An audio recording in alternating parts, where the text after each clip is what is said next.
ได้ไปหาเพราะว่ายากงานที่ท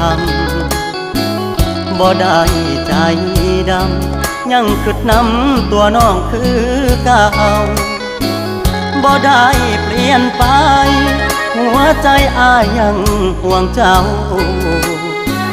บ่ได้ปล่อยให้เงาเสาร์อาทิตย์ติดงานโอทีได้แต่โทรหา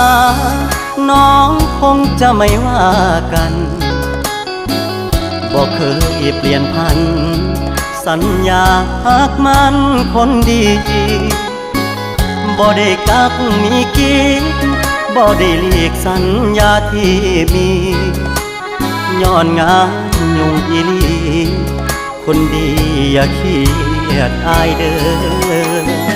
โทรหาซุมือ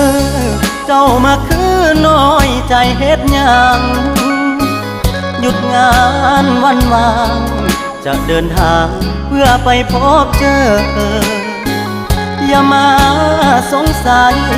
ว่าอายมีใครแทนเธอหักมันเสมอบอกเคยเพลอสิคิดนอกใจงานยากอีหลี